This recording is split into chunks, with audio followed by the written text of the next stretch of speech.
जिन श्लोकों की आवृत्ति हम लोग प्रत्येक चर्चा के प्रारंभ में करते हैं, भगवद गीता के महात्म्य संबंधी श्लोक एवं ध्यान संबंधी श्लोक, इनके अर्थ को भी हम लोगों ने जानने का प्रयत्न किया था और यही कहा था कि इसकी आवृत्ति हम लोग इसलिए करते हैं और इसके अर्थ को जानने का प्रयत्न इसलिए करते हैं क्योंकि अर्थ को जानने के बाद इसकी आवृत्ति करने से हमारे मन में भगवान श्री कृष्ण के प्रति और भगवद गीता के संदेश के प्रति श्रद्धा का उदय होगा और जितनी मात्रा में यह श्रद्धा हमारे मन में आएगी उतनी मात्रा में उस संदेश को हम अधिक अच्छी तरह हृदयंगम कर सकेंगे और इसका पालन करके हम अपने मानव जीवन को सार्थक कर सकेंगे। इसलिए कि श्लोक आया, मुखम करोति वाचालम पंगुं लंघयते गिरिं यत् कृपातमहं वंदे परमानंद मार्गम। व्यास मुनि ध्यान के श्लोक है जिसकी आवृत्ति हम लोग करते हैं भगवान श्री कृष्ण के प्रति यह श्लोक करते हुए कहते हैं, मुखम करोति वाचालम, जो गूंगा रहता है वो भी बोलने लगता है ईश्वर की कृपा रही तो। मुखम करोति वाचालम, केवल बोलता नहीं है, वाचालम, वाचाल किसको बोलते हैं? जो बहुत बोलता है। मुखम करोति वाचालम पंगुं लंघयते गिरिं, लंगड़ा है उसको चलने का बात नहीं है, वो पहाड़ को भी पार करा देता, उनकी कृपा से ये हो सकता है। मुखम करोति वाचालम पंगुं लंघयते गिरिं यत् कृपातमहं वंदे परमानंद माधवम। ऐसे माधव, ऐसे परमानंद माधव जो हैं, ईश्वर हैं, उनके हम वंदन करते हैं।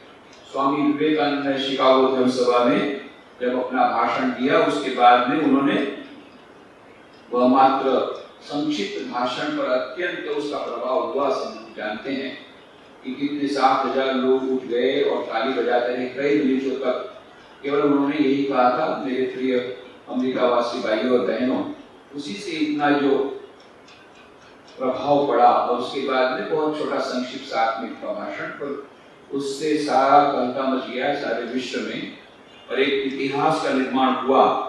बाद में उन्होंने अपने युवक जो शिष्य थे, आला सिंह पेरुमल आदि बद्रास के, जिन्होंने प्रयत्न करके उनके लिए चंदा इकट्ठा किया था, उनको विदेश की यात्रा के लिए, उनको पत्र में लिखते हैं एक किस प्रकार का वो माहौल था, इतने हजारों लोग बैठे हुए थे और मेरी जीभ सूखने लग गई क्योंकि इसके पहले कभी भाषण दिया ही नहीं था स्वामी जी ने। ऐसे कुछ लोगों के साथ बातचीत किया वही, या फिर कुछ भक्त लोग हैं उनके साथ बातचीत की, चाहे पोरबंदर में हो चाहे कहीं पर भी हो।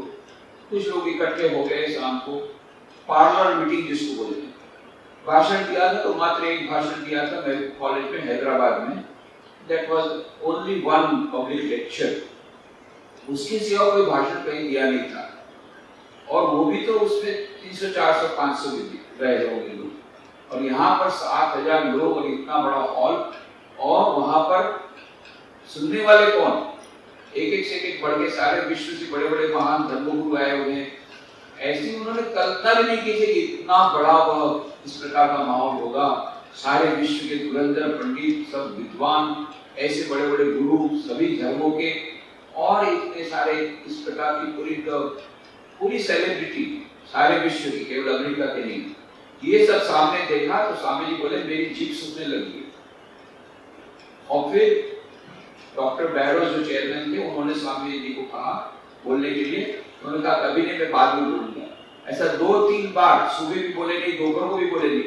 अब शाम का अंतिम सेशन चल रहा था, वो पहला दिन था जबकि तब बैरोज को लगा कि ये बोलेंगे कि नहीं पता नहीं। ऐसा जबरदस्ती करके आए, लेट आए थे, एंट्री नहीं हो रही थी, इंट्रोडक्शन लेटर नहीं था, फिर introduction letter professor John Henry Wright ने दिया, ये सब हुआ। अब जब उनको चांस दिया जा रहा है, केवल 8 ही लोगों को चांस दिया था। सारे इतने सारे धर्मगुरु आए थे, सैकड़ों धर्मगुरु आए थे।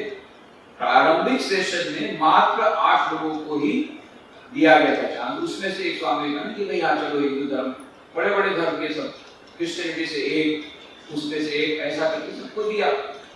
ब्राह्मण समाज में से लता सिंह मजूमदार ने बहुत अच्छा भाषण दिया, जैन धर्म में से विचंदानी ने, ऐसे सबने दिया। अब ये पारी स्वामी का आई तो बोले मेरी जीभ सूखने लगी। 2-3 बार तो उन्होंने कहा मैं बाद में उनका कि अब इसके बाद में है ही नहीं, तो समाज समाप्त होगा। इसका प्रारंभिक सेशन नहीं है, बाद में जो अलग बाद के सेशन तो अलग अलग हॉल में होंगे। ये जिसको प्लेनरी सेशन बोलते हैं, जिसमें सभी एक साथ होंगे, उसमें तो अभी चांस नहीं है। और तब स्वामी जी बोलते हैं मैं मां सरस्वती को और अपने गुरु श्री रामकृष्ण को वंदन करके खड़ा हुआ और इस प्रकार से बस शुरू किया था कि सब लोग उठ के खड़े हो गए और कई मिनटों ताली बजाते थे। पहले तो लगा कि कुछ गलती हुई है, बाद में देखा कि नहीं, सभी लोग ऊपर इतने प्रभावित हो गए हैं और केवल 7 मिनट का भाषण और दूसरे दिन समाचार पत्रों में एकदम इतने सारे बड़े रिपोर्ट, सब गली गलियों में उनके पोस्टर छप गए कि greatest figure the parliament religious Swami Vivekananda. New York Herald उस समय के समाचार पत्र ने लिखा कि इतने सारे विश्व के सबसे महान है स्वामी विवेकानंद। केवल उनकी उम्र उस समय 30 साल, बाकी सब 60-70 साल के बड़े बड़े धर्मगुरु, और ये केवल 30 साल के सबसे अधिक युवा। और इस प्रकार से कलगा मर गया। तो उन्होंने बाद में पत्र में लिखा यही श्लोक कि मैं समझता हूँ यह जो श्लोक व्यासदेव ने लिखा बिल्कुल परफेक्ट श्लोक है। मूकं करोति वाचालम, कि वो जो गूंगा है उसको भी वाचाल कर देते हैं। उनकी कृपा से, ये स्वामी जी लिखते हैं, उनकी कृपा से सब कुछ हुआ। गुरु का स्मरण किया, स्मरण किया और फिर जब बोलना शुरू किया उसके बाद में इतना बहुत प्रभाव हुआ, तो उसकी क्रेडिट, उसका श्रेय वो देते हैं ईश्वर की कृपा। तो मूकं करोति वाचालम पंगुल लगते गिरि, यह मानो एक थ्योरेटिकल बात नहीं है। उनकी कृपा से जो गूंगा है, गूंगे से ज्यादा तो कम बोलने वाले को समझ सकते हैं कि भाई उसको बड़ा बोलने वाला बता दिया। जो गूंगा है उसको भी केवल बोलना नहीं, वाचाल बढ़ा देते हैं, ये ईश्वर की कृपा है। और पंगुल लगते गिरि, जो लंगड़ा है, पंग अपंग लंगड़ा है, उसको पहाड़ पार करा देती। अभी अभी किसी ने ये रिमार्क किया, एक तो लखनऊ की लड़की वह वॉलीबॉल में जो नेशनल प्लेयर थी यहाँ पर आई थी बड़ौदा में 23 जनवरी को। तो उस समय उसकी स्टोरी पता पड़ी किस प्रकार से लखनऊ से दिल्ली जा रही थी परीक्षा देने, और रात को सब डाकू आए और उनके पास चेन रखी, उसके पास चेन थी, सभी ने अपना अपना दे दिया। और ये लड़की इतनी बहादुर, इतने सारे मर्द लोग थे, किसी ने कोई ये अपोज नहीं किया, केवल एक ही लड़की ने कहा नहीं मैं चेन नहीं दूंगी, और वो बोले ये चेन तो नहीं लेंगे, दूसरी चेन दूंगी। ऐसा करके तो ट्रेन की चेन खींचने लगी। इन लोगों को पता है चेन की खींचने से, कूलिंग होने से पुलिस आ जाएगी। तो उन्होंने क्या किया कि उसको उठाया और चलती ट्रेन से फेंक दिया, और सामने एक ट्रेन जाए तो उसे सिर टकराया, सिर में लगा, फिर नीचे गिरी, पैर कट गया। उसके आधी रात लोग चिल्लाते रहे, कोई आया नहीं, और ट्रैक पर से उसके सिर पर से 50 ट्रेन चली गई, कैसे भी करके बची। बाद में बोले वॉलीबॉल तो खेल सकेगी, तो उसने निर्णय किया कि ठीक है मैं तुझसे तो वर्ल्ड रिकॉर्ड करूंगी, माउंट एवरेस्ट है। सभी ने हंसा कि तू इतना एक कदम आगे नहीं बढ़ सकती है, चलना तो पहले कर, बाद में माउंट एवरेस्ट जाना। कर दिया, अभी मंगलवार को वर्ल्ड रिकॉर्ड कर दिया और अभी वो वापस आ गई है।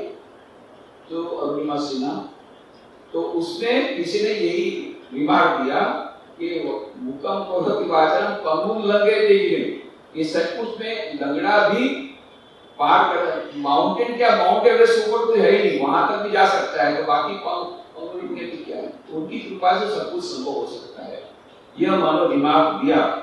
तो यह जो विल पावर आया कहां से आया, भीतर से आया, और वो विल पावर ही वो दिव्य शक्ति वो भीतर नहीं है, हर एक के भीतर में, केवल जो जागृत करने की बात है। स्वामी विवेकानंद ने जो कहा था, तो चाहे उसको दिव्य कृपा बोले या खुद की आंतरिक शक्ति का उद्बोधन करें, जो भी होगा, पर है वो आत्मा की शक्ति। शरीर की शक्ति से मानसिक शक्ति ज्यादा है, मानसिक शक्ति से आत्मा की शक्ति, आध्यात्मिक शक्ति ज्यादा है, दिव्य शक्ति। तो जो भी हो, यह ईश्वर की कृपा से असंभव संभव हो जाता है। उसके उदाहरण में, और फिर हम लोगों ने भगवद गीता के प्रथम 6 अध्याय में चर्चा समाप्त कर ली थी। 7वें अध्याय के 7वें श्लोक की चर्चा हमने की थी। मत्तः परतरं नान्यत् किंचिदस्ति धनंजय मयि सर्वमिदं प्रोतं सूत्रे मणिगणा इव। हे धनंजय, मेरे सिवाय किंचित पाने की दूसरी वस्तु नहीं है। यह संपूर्ण जगत सूत्र में मणियों के सदृश मेरे में गुथा हुआ है। इसकी हमने विस्तार से चर्चा की थी कि इतना महत्वपूर्ण श्लोक है जहाँ पर कि स्वामी जी ने यह भी कहा, विवेकानंद जी ने कहा कि इसी श्लोक के आधार पर इस सारे भगवत गीता जो है उपनिषदों सर्वोपनिषदों का वो दुग्धा गोपालनंदन कि जितने उपनिषद गाय है उसका निचोड़ वह उसका दूध दुग्धम गीतामृतम महत् ये हमारे सामने प्रस्तुत किया भगवान श्री कृष्ण ने। तो उपनिषदों में ये कहा गया, दो ब्रह्म की बात आई, पर ब्रह्म अपर ब्रह्म। पर ब्रह्म जो ब्रह्म जो परम चैतन्य तत्व जो समय काल और कार्य कारण की मर्यादा से परे है, इस रिलेटिव वर्ड से परे जो एब्सोल्यूट है, beyond time space and position, ये है पर ब्रह्म। परंतु दूसरी बात कही है अपर ब्रह्म, वही पर ब्रह्म अपर ब्रह्म भी होता है, वही परम चैतन्य तत्व सारे विश्व में ओतप्रोत है। ईशावास्यमिदं सर्वं यत्किंच जगत्याम जगत् तेन तेन गुंजी था महागृहकस्यसिद्धनम। ऐसे बहुत सारे श्लोक हमको मिलते हैं ईशावास्योपनिषद में, कठोपनिषद में, जहाँ पर यह कहा गया कि यही वह पर ब्रह्म जो परमात्मा, वह जो परम तत्व वो सारे विश्व के परे है, वही सारे विश्व में भी प्रवेश करके सारे सभी वस्तुओं में ओतप्रोत है। तो वही परम चैतन्य तत्व, और इसीलिए स्वामी विवेकानंद वो गीत गाते थे, जो कुछ है सत हुई है। तो यह मानो भले सूफी संत का गीत हो बहादुर शाह जफर का, पर उसमें भी यही भावना है कि जो कुछ भी है सभी उसी परम दिव्य चेतन से आवृत है, संसार की सभी वस्तुएं और उसके भीतर में जो दिव्यता ओतप्रोत है। तो इसका प्रैक्टिकल सिग्निफिकेंस, यह तो वेदांत हुआ, पर स्वामी विवेकानंद उसका व्यवहारिक वेदांत प्रस्तुत किया।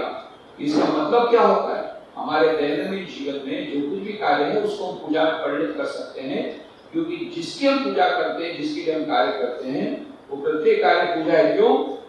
वहां पर भी हम उस डिवाइन को, उस दिव्यता को हम उसकी पूजा कर रहे हैं। तो जैसे हम मंदिर में सुबह शाम पूजा करते हैं, उसमें धूप दीप नैवेद्य देते हैं, तो उसी प्रकार से दरिद्र नारायण की सेवा जब करते हैं, जैसे अभी 11 बजे यहाँ पर होगा अन्न क्षेत्र, तो उनको हम लोग नैवेद्य वहाँ भगवान को धराते हैं, यहाँ पर उनको उनकी थाली में, उनके डिब्बे में वही खिचड़ी प्रसाद देते हैं। यही समझ करके ये दरिद्र नारायण है, दरिद्र नहीं है, दरिद्र नारायण की सेवा, रोगी नारायण की सेवा। तो जैसे देवता ऐसी सेवा, शिव जी की पूजा होती है तो दूध और पानी दे करके, बिल्वपत्र दे करके, भगवान श्री कृष्ण को बिल्वपत्र दे करके उनको बोला कि बस चल जाओ, तो नाराज हो जाएंगे, उनको मक्खन मिश्री चाहिए। तो जैसे देवता ऐसी पूजा, तो दरिद्र नारायण की सेवा रोगी के द्वारा होगी, तो रोगी नारायण की सेवा दवाई के द्वारा होगी। वहाँ अच्छी अच्छी मिठाई देने से नहीं चलेगा, बहुत अच्छा मिठाई बोलो भाई रोगी नारायण तुम आए हो, लगाओ, लड्डू खाओ, रसगुल्ला खाओ, सब खाओ। दवाई बोले दवाई मेरे पास नहीं है, हम तो तुमको बहुत अच्छी तरह सेवा करना चाहते हैं। तो उसी दिन वो सब से लीला समाप्त करके चला जाए। तो जैसे नारायण ऐसी सेवा, तो रोगी नारायण की सेवा दवाई के द्वारा होती है। तो यह मानो उसके भीतर भी नारायण है ऐसा मान करके, और फिर जैसे हमारे बनारस हॉस्पिटल है, तो हॉस्पिटल है, वहां पर क्या होता है कि पेशेंट लोगों के लिए वो तो नारायण मानते हैं, रोगी नारायण, तो नारायण भंडार है, नारायण भंडार में से उनका खाना जाता है। नारायण भंडार को खाना गया तब घंटी बजी, नारायण भंडार ने खा लिया, नारायण लोगों ने खा लिया, उसके बाद में प्रसादी सब साधु लोग खाते हैं, बाद में प्रसादी बाद में खाते। तो ये जो रोगी नारायण की सेवा होगी, उसके बाद में जब ऑपरेशन हुआ तो साधारण जैसे हमने बैंडेज किया, तो उसमें हमने क्या किया, आयोडीन दिया, डिचायोडीन दिया, एस्पिरिन दिया, पैरासीटामोल दिया। ये भी मान लो ये जैसे भगवान को मक्खन में से दिया, इनको कर दिया। और कभी कभी दुर्गा पूजा बहुत बड़ी पूजा होती है, षोडशोपचार पूजा, बड़ी पूजा, उसमें बहुत सारा होता है, उसमें केवल धूप दीप नैवेद्य से नहीं चलता है, षोडशोपचार बहुत प्रकार के उपचार होते हैं। तो ये जो ऑपरेशन होता है, ऑपरेशन थिएटर में जब जाते हैं, ये बहुत बड़ी पूजा होती है, उसमें से कई डॉक्टर, कई सर्जन, एनेस्थीसिया दिया जाता है, ये दिया जाता है, ये मानो एक बहुत बड़ी पूजा है। और जो साधारण पूजा, ये साधारण पूजा, और जब ऑपरेशन किया गया, ये मानो विशेष पूजा। तो यह मानो जिस प्रकार से देवता की पूजा मंदिर में होती है, कोविड-19 की पूजा हॉस्पिटल में होती है, उसी प्रकार से जितने भी कार्य हैं उसको हम कार्य में पूजा में परिणत करना चाहिए। तो यहाँ पर यही कहा गया कि पहले तो यह जो एक्सट्रीम के ऊपर सब मोती लगे हुए हैं, इसके कई महीने हो के बिना स्ट्रिंग के मोती नहीं रह सकते, बिना ईश्वर के यह जगत नहीं टिक सकता। तो सारा जगत टिका हुआ ईश्वर की कृपा से, ईश्वर के अस्तित्व के कारण सारा जगत टिका हुआ। इतना ही नहीं, वेदांत एक स्टेप आगे बोलता है, वो कहते हैं केवल ईश्वर ही और कुछ नहीं है। तो हमको जो जगत दिख रहा है वो क्या है? बोले ये तुम्हारा भ्रम है, ये तुम्हारा भ्रम है, अज्ञान है। जब भ्रम दूर हो जाएगा तब लगेगा कि नहीं। और उसका बहुत सुंदर उदाहरण देते हैं कि रात को जा रहे हो और अंधकार है, अचानक तुम्हारे सिर में, तुम्हारे पैर में वो सांप आया, तो एकदम से डर गए सांप, तुरंत भगाया, सबको बुलाया, चिल्लाया, सब लोग टॉर्च लेकर के आए। टॉर्च लेकर के देखा कि नहीं, वो एक रस्सी थी। जब उसको देखा, अरे टॉर्च के द्वारा जब देख लिया रस्सी है, उसके बाद में फिर डर नहीं लगता है। तो उसके बाद में उस रस्सी पर पैर रखने से डर नहीं, क्यों? पता लग गया कि ये रस्सी है। उसी प्रकार से स्वामी विवेकानंद बोलते हैं कि जब पता लग जाता है कि ये रस्सी है, तो जैसे डर भाग जाता है, उसी प्रकार से ये जब पता लग जाता है कि सब माया है, उसके बाद में फिर जगत नहीं दिखता, फिर वो ब्रह्म ही दिखता है। सह तो ब्रह्म, पर हमने अपने अज्ञान के कारण उसको सांप मान लिया। तो जितने नाम और रूप हैं, ये मान लो अध्यारोप है। These are all your own presumptions। पर जब वो अज्ञान दूर हो गया तो फिर सांप है, सांप नहीं है, फिर केवल डोरी है। जब तक अज्ञान है तब तक वो सांप है। जहां वो अज्ञान दूर हो गया तो वो डोरी हो गई। तो ये डोरी के सहारे सारा जगत है। विभिन्न प्रकार के मोती हैं, बहुत सुंदर सुंदर मोती हैं, वो पिड़े हुए हैं इसी एक डोरी में। डोरी के नहीं रहते कभी ये मोती नहीं हो सकते। ये मानो सारा जगत टिका हुआ है उसी ईश्वर की कृपा से या ईश्वर के केंद्र करके। और फिर यह वेदांत एक स्टेप आगे जाकर बोलता है कि सचमुच में तो वही है, ब्रह्म ही है और कुछ सड़ा नहीं है। ब्रह्म सत्य जगत वेद।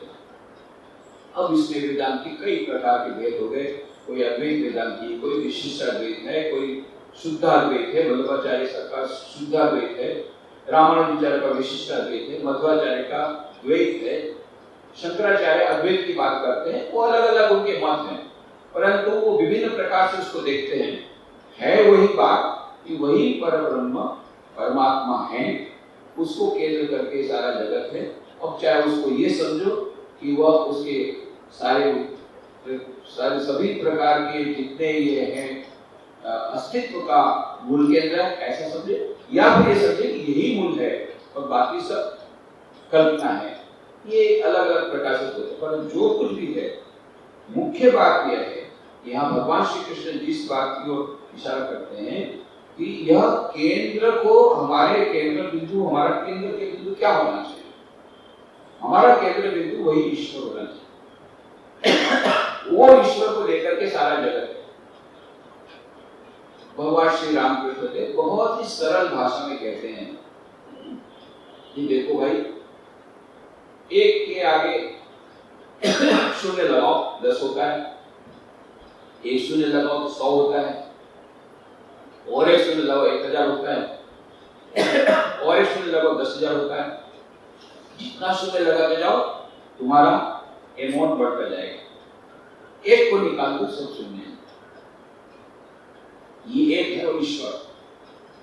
ईश्वर के बाद तुम जितना शून्य लगाओगे उतना अमाउंट बढ़ता जाएगा, पर एक को निकाल दोगे, ईश्वर को निकाल दोगे अपने जीवन से या हमारी चेतना से, तो शून्य के अलावा कुछ भी नहीं बचेगा, शून्य ही बचेगा।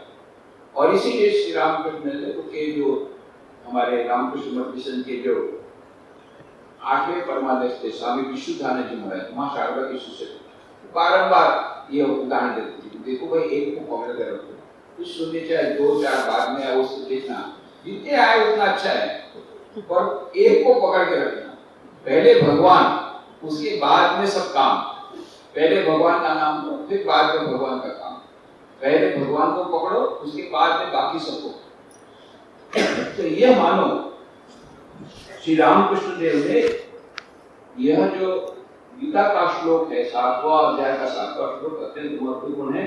यह जो रामकृष्ण मिशन की स्थापना हुई स्वामी विवेकानंद की, शिव ज्ञान से जीव सेवा का जो संदेश रामकृष्ण ने किया, उसके मूल में यह मानो मंत्र है कि ईश्वर के सिवा कुछ भी नहीं है, और जब भी हम कोई भी कार्य करते हैं, सेवा का कार्य करते हैं, तो हम वो सोशल सर्विस नहीं करते, समाज सेवा नहीं करते, उसके भीतर में जो ईश्वर है जीव के भीतर में, शिव ज्ञान से जीव सेवा, ये करने का प्रयत्न करते हैं। तो हमारे सभी प्रकार के जो सेवा कार्य उसके मूल में यह मंत्र है। व्यावहारिक वेदांत की जो बात स्वामी जी ने की थी, प्रैक्टिकल वेदांत का, उसका भी मानो यह फाउंडेशन यह है, उसकी भी भित्ति यहाँ पर है, और फिर उसी को मानो उदाहरण के रूप में प्रस्तुत करते हैं भगवान श्री कृष्ण। अच्छा उदाहरण दो, तो जब हम कोई भी चीज बताते हैं तो विद्यार्थी पूछता है कि उदाहरण दो, उससे समझ में आ जाएगा कि जो कुछ है सब मैं ही हूँ, जो कुछ है सब तू ही है, जो कुछ है सब मैं ही हूँ, सब कुछ मैं ही हूँ, उदाहरण दो। तो उदाहरण देते हैं, रसोहमप्सु कौन्तेय प्रभास्मि शशि सूर्ययोः प्रणवः सर्ववेदेषु शब्दः खे पौरुषं विषु रसः अहम अप्सु कौन्तेय प्रभा अस्मि शशि सूर्ययोः प्रणवः सर्ववेदेषु शब्दः खे पौरुषं विषु। क्या कहने का मतलब क्या है? कौन्तेय माने हे अर्जुन, अप्सु, अप्सु माने जल, अप्सु माने जल में, आप माने जल, अप्सु माने जल में, अहम माने मैं, रस माने रस हूं, शशि सूर्य हो, चंद्रमा और सूर्य, शशि और सूर्य, शशि माने चंद्र, सूर्य माने सूर्य, शशि सूर्य हो, चंद्रमा और सूर्य में प्रभा, ये जो प्रभा दिखती है प्रकाश, अस्मि वो मैं हूं, सर्व वेदेषु संपूर्ण वेदों में, प्रणव ओंकार हूं, खे माने आकाश में, शब्द शब्द, और नृषु पुरुषों में, पौरुषम पुरुषत्व। कहने का मतलब यह जो कुछ भी है सारा संसार वो मैं ही हूं, मेरे को निकाल दो शून्य रहेगा, 1000 में से एक निकालो शून्य रहेगा, 100 में से एक निकालो शून्य रहेगा, 10,000 10 करोड़ में से एक निकाल दो शून्य रहेगा। तो कहा, कहने का मतलब क्या? हे अर्जुन, जल में मैं रस हूं, चंद्रमा और सूर्य में प्रकाश हूं, और संपूर्ण वेदों में ओंकार हूं, तथा आकाश में शब्द और पुरुषों में पुरुषत्व हूं। कहने का मतलब क्या है? जो कुछ है मैं ही हूं। जल में से मैं रस हूं, अगर जल का रस निकाल तो जल क्या रहेगा? हम लोग जल पीते हैं क्योंकि उसमें रस है, और जल में कोई रस ही नहीं रहेगा तो फिर जल को पिएगा नहीं। चंद्रमा और सूर्य में मान लो प्रकाश ही नहीं रहेगा तो फिर चंद्रमा क्या है? प्रकाश है। प्रकाश, सूर्य का काम ही है प्रकाश देना, और चंद्रमा का कार्य है उस प्रकाश का, सूर्य का जो प्रकाश है उसको रिफ्लेक्टेड प्रकाश हमको मिलता है, गुरु। अब ये लोग यदि प्रकाश देना बंद कर दें तो फिर क्या उनका रहने का कोई मतलब ही नहीं। तो चंद्रमा और सूर्य का प्रकाश मैं हूं, उसको निकाल दो कुछ नहीं बचेगा। सर्व वेदेषु संपूर्ण वेदों में ओंकार में हूं। इन वेदों का जो फाउंडेशन है वो है ओंकार, प्रणव, ओम। कोई भी आप देखिएगा, कोई भी श्लोक शुरू होगा ओम, ओम से शुरू होगा। और क्यों? क्योंकि इसी ओम से सारी सृष्टि का प्रारंभ हुआ है, इसी ओंकार से। वहां पर क्रिश्चियन साइंस में भी है, उन लोगों की फिलॉसफी में भी यही है, क्रिश्चियन लोगों में, in the beginning was the word and the word was with word. सबसे पहले विश्व में केवल शब्द ही था और केवल उस शब्द से ही सारी सृष्टि का प्रारंभ हुआ।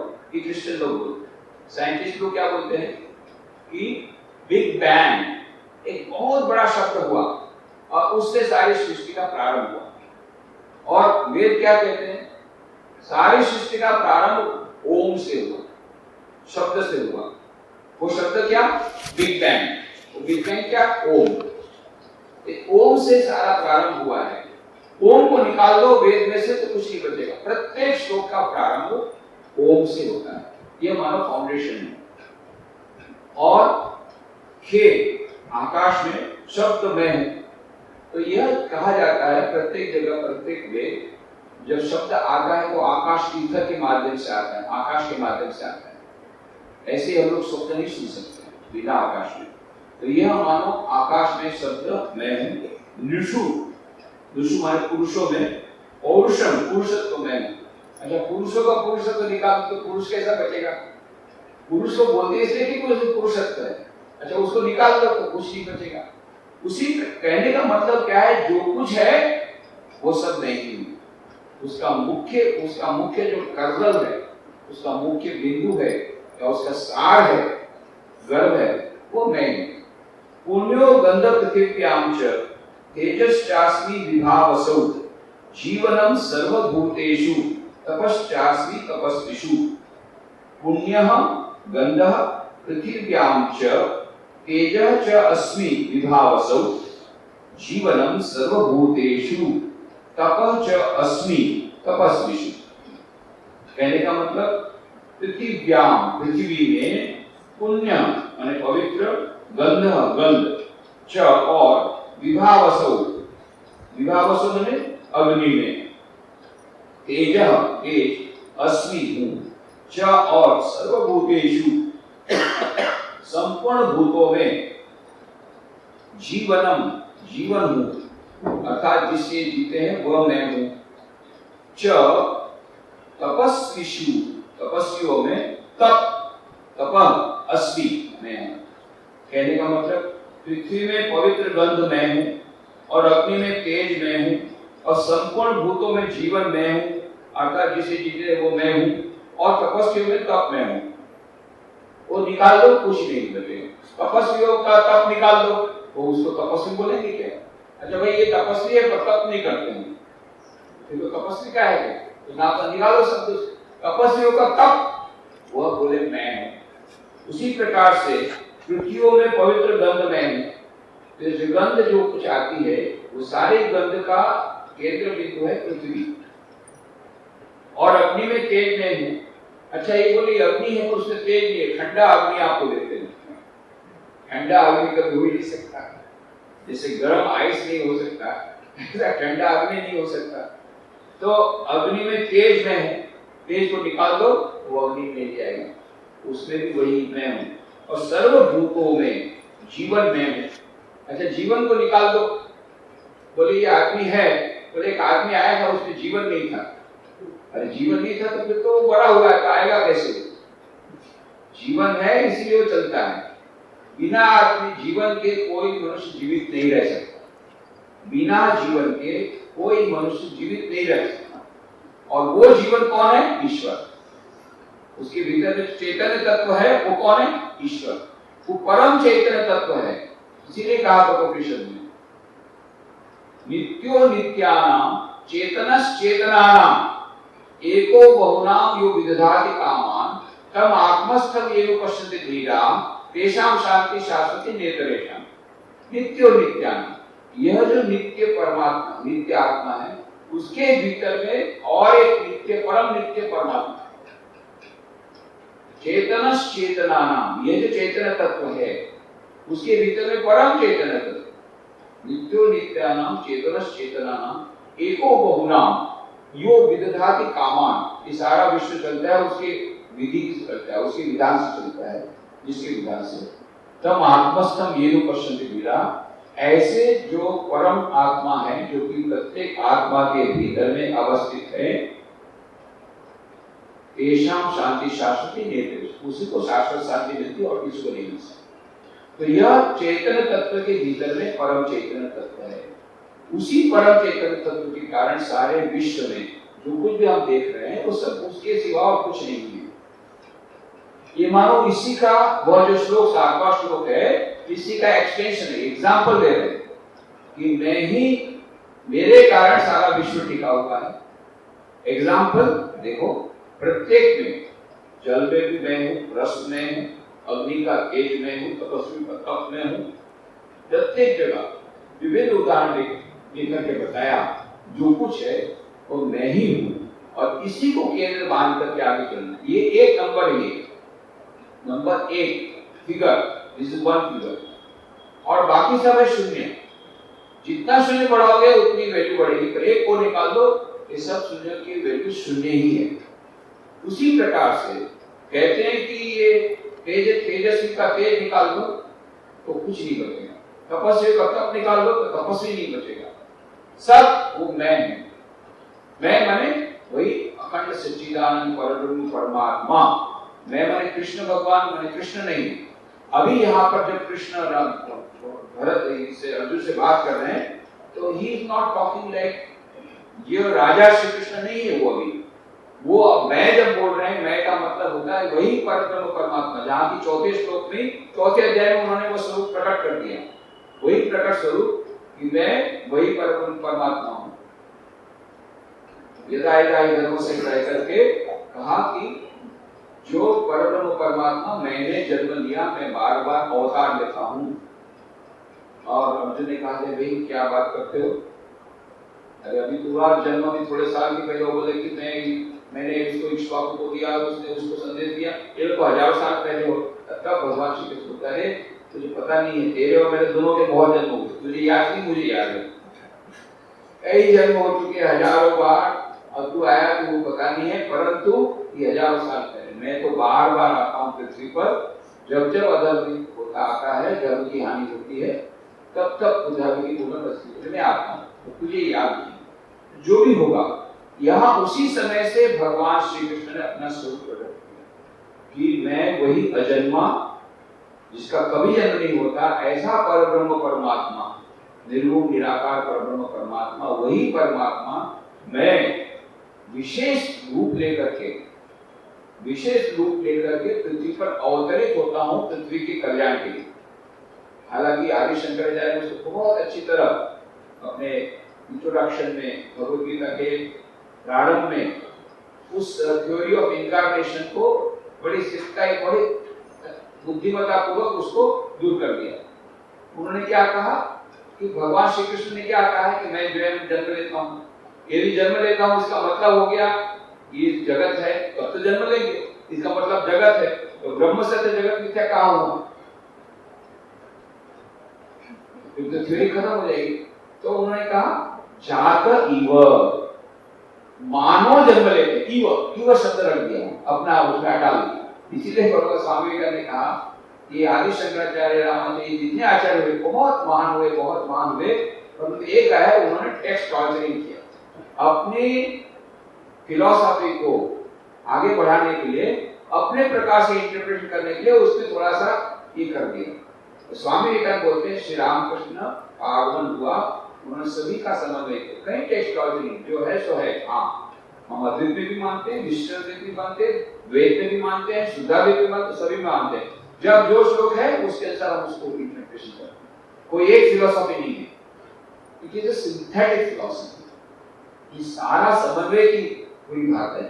कहीं कहीं पर वेदों में जो कुछ है उसको उसी प्रकार से ग्रहण करना, सभी प्रकार की बातें हैं और सभी प्रकार का पथ्य है। कोई रोगी है तो उसके लिए साबूदाना का खिचड़ी है, कोई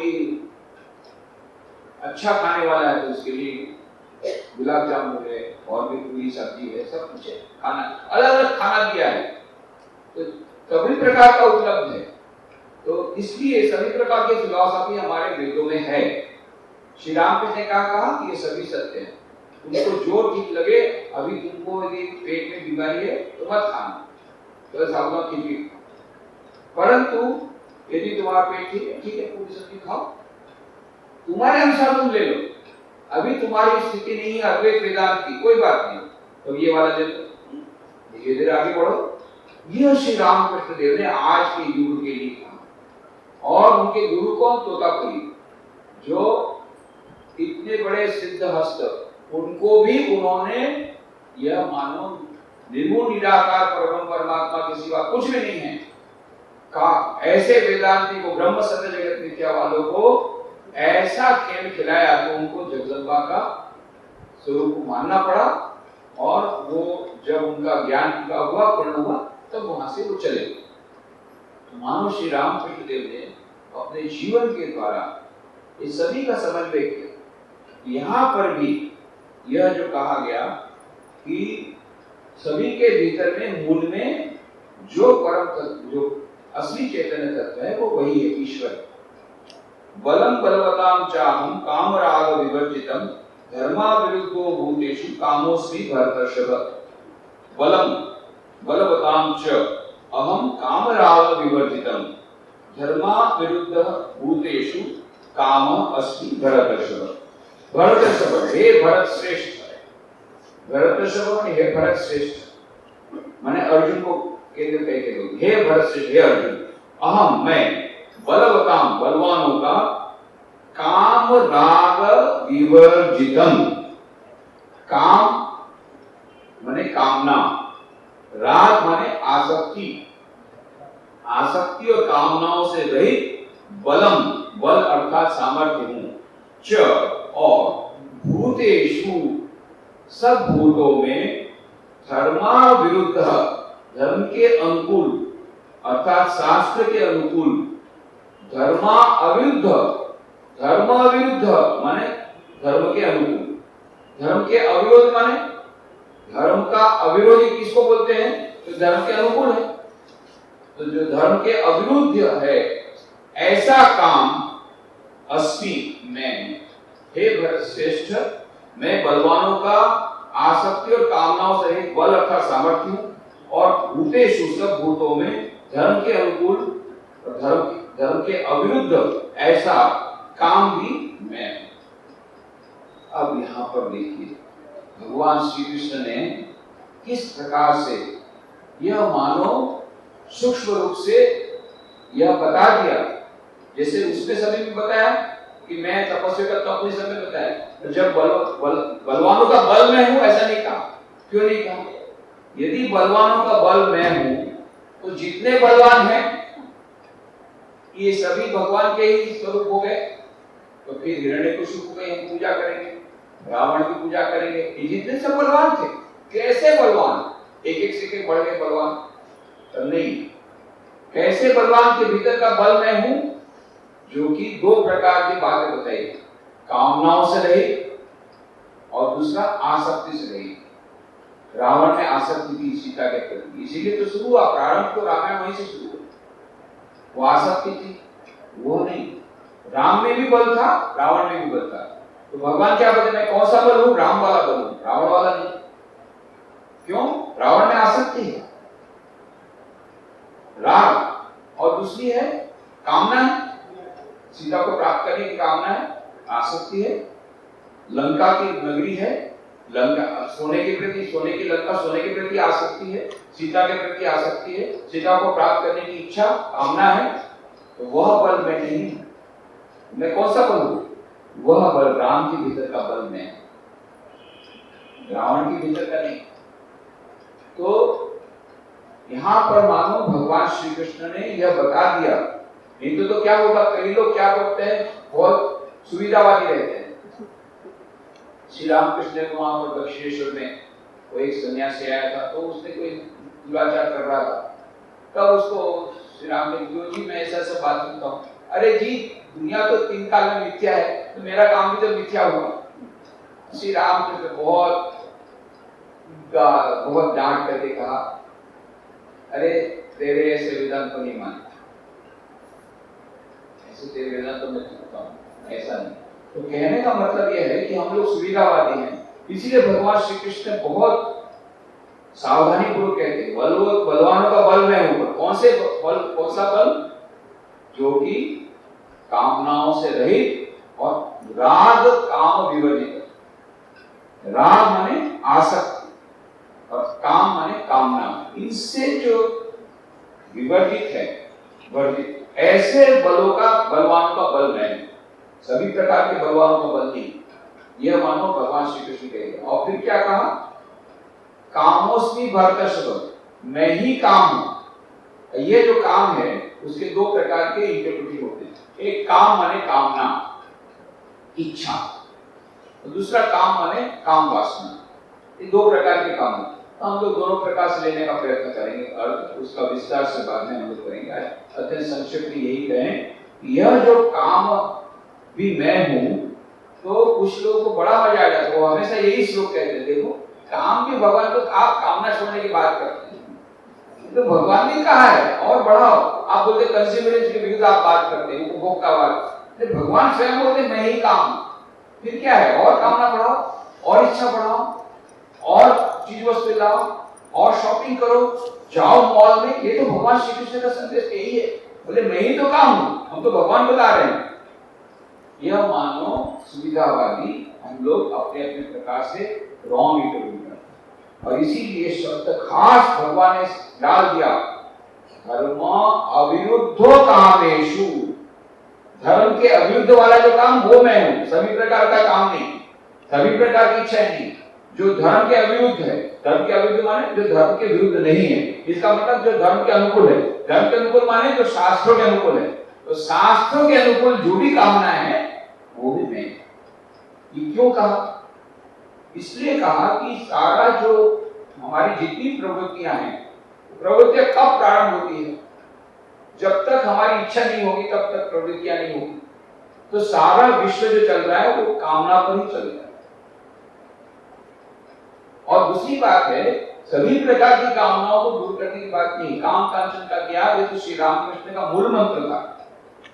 तो श्री रामकृष्ण देव के 16 सन्यासी शिष्यों में से एक थे स्वामी तुरानंद जी महाराज। तो स्वामी तो हरि महाराज उनका नाम था, हरि प्रसन्न, तो हरि नाम था उनका। तो हरि महाराज ये स्वामी तुरानंद जी जब युवक अवस्था में आए श्री राम के पास, उन्होंने एक बार श्री राम को प्रश्न किया, महाराज ये काम कैसे दूर किया जाए। तो श्री राम ने काम को दूर क्यों करना चाहता है, इसको और बढ़ा। विचित्र ये गुरु है, काम को और बढ़ा। अब फिर उन्होंने कहा काम का मतलब क्या होता है, प्राप्त करने की इच्छा, तो भगवान को प्राप्त करने की इच्छा बढ़ा तब तो आगे बढ़ेगा। बहुत सुंदर उदाहरण दिया, एक पूर्व की तरफ जाएगा, पश्चिम अपने आप छूट जाएगा। तुझे बहुत प्रयत्न नहीं करना पड़ेगा, मुझे पश्चिम से दूर जाना है, पश्चिम दूर जाना है, पश्चिम से दूर कितना भी प्रयत्न करेगा तो नहीं जाएगा। उसका एकमात्र उपाय पूर्व की ओर जा, पश्चिम अपने आप छूट जाएगा। यही कहा, कामना को और बढ़ा, ईश्वर को प्राप्त करने की इच्छा कर, तो बाकी सब इच्छा अपने आप दूर जाएगी। यह मानव ने पॉजिटिव एक ओरिएंटेशन दिया, जो मॉडर्न साइकोलॉजिस्ट लोग आज जिसको नहीं दे पाए उसका सच्चा स्वरूप। यहाँ तक कि फ्रॉइड ने भी यही कहा कि ठीक है, कामनाओं को छूट दे दो, नहीं तो कॉम्प्लेक्स हो जाएगी। अच्छा, कामनाओं को छूटे तो उसके बाद क्या होगा, फिर वो अपराधी बनेगा, तो दूसरी कॉम्प्लेक्स नहीं आएगी, उसका रिप्लाई उनके पास नहीं है, उसका उत्तर नहीं है। तो कोई बोलते हैं देखो ये तो श्री कृष्ण कितना आधुनिक है, ये तो फ्रॉइड के लिए बोल रहे हैं, वो भी कहते हैं मैं ही काम बढ़ाओ। नहीं, भगवान श्री कृष्ण ने क्या कहा, धर्म अविरुद्धो कामेषु, धर्म के अविरुद्ध जो काम है वो मैं हूं। तो धर्म के अविरुद्ध माने शास्त्रों के अविरुद्ध, माने शास्त्रों के अनुकूल जो है काम वो मैं। वो क्यों हूं, क्योंकि वही सृष्टि का पूरा मूल तो वही है। तो एक यदि कामना को हम लेते हैं, इच्छा बढ़ानी पड़ेगी, इच्छा शक्ति को बढ़ाना पड़ेगा, विल पावर बढ़ाना पड़ेगा, तब तो हमको जीवन में सफलता मिलेगी। यदि हमको जीवन में कुछ भी प्राप्त करना है सफलता, उसके लिए हमको विल पावर बढ़ाना पड़ेगा, काम को बढ़ाना पड़ेगा। पर कैसा काम, जो धर्म के अविरुद्ध है, जो धर्म के अनुकूल है, जो शास्त्रों के अनुकूल है। नहीं तो कोई बोलेगा उसमें मेरी इच्छा हुई है कि मैं सबको मार डालूं, बहुत अच्छी इच्छा हुई, जाकर पिस्तौल लेकर मार डालूं, बोले मैं भगवान का काम करता हूँ, ये भी कामना है। ये कामना, वो कामना भगवान उसमें नहीं है। जिसमें दूसरों का कल्याण होता है वही धर्म है, और जिसमें दूसरों का अकल्याण होता है वह अधर्म है। यह मानो एक बहुत ही सिंपल डेफिनेशन व्यास ने दी कि कौन पाप क्या है, कि दूसरों की सेवा, जो परपीड़न यही पाप है, और दूसरों की सेवा निस्वार्थता वही पुण्य है। यह मानो एक पूरा इतने सारे बड़े धर्म को समझने में बड़ा मुश्किल है, पर उसको संक्षेप में कहा। तो यह जो धर्मों अविरुद्धेषु, धर्म के अविरुद्ध जो कामना है वह मैं हूँ, तो उसके संदर्भ में हम जब करते हैं तब हमको पता पड़ता है कि उसका सिग्निफिकेंस क्या है। यदि उसका सिग्निफिकेंस समझ सकते हैं तब हमको भगवान श्री कृष्ण का यह संदेश है आधुनिक मानव के लिए वो अत्यंत उपयोगी होगा। तो इसको यह जो धर्माविरुद्धो कामेषु कामोस्मि भरतर्षभ, इसको हम और भी समझने का प्रयत्न करेंगे, क्योंकि इसके बारे में कई गलतफहमी हैं। तुलसीदास ने कहा जहाँ राम तहाँ नहीं काम, जहाँ काम तहाँ नहीं राम, तुलसी दोनों न रह सके रवि रजनी की ठाम, जहाँ काम तहाँ नहीं राम, जहाँ राम तहाँ नहीं काम, तुलसी दोनों न रह सके रवि रजनी एक ठाम। तुलसीदास जी कहते हैं कि जहाँ राम है वहाँ काम नहीं है, जहाँ काम होगा वहाँ राम नहीं। जिस प्रकार से रवि रजनी सूर्य और रात एक साथ नहीं रह सकते, सूर्य आया तो रात गई, चली जाती रात, रात और सूर्य जैसे इस प्रकार से एक साथ नहीं रह सकते, उसी प्रकार से काम और राम एक साथ नहीं हो सकते। और यहाँ भगवान श्री कृष्ण बोलते हैं मैं ही काम हूं। तो इसका हम समाधान ढूंढने का प्रयत्न करेंगे कि सचमुच में भगवान श्री कृष्ण ने जो कहा उसको किस संदर्भ में लेना है। यह धर्मा विरुद्धो कामोस्मि, यदि ये हमने नहीं लिया और केवल काम ले लिया तो सारा गड़बड़। और धर्म के विरुद्ध ऐसा काम वो भगवान नहीं है। धर्मों के अविरुद्ध, धर्म के अनुकूल, शास्त्र के अनुकूल यदि ये है तो उसका जो इंटरप्रिटेशन ये है और उसका आज के हमारे समाज की समस्याओं के संदर्भ में उसका क्या महत्व है, इसको भी हम लोग देखने का प्रयत्न करेंगे। अगले रविवार को आइए समाप्त।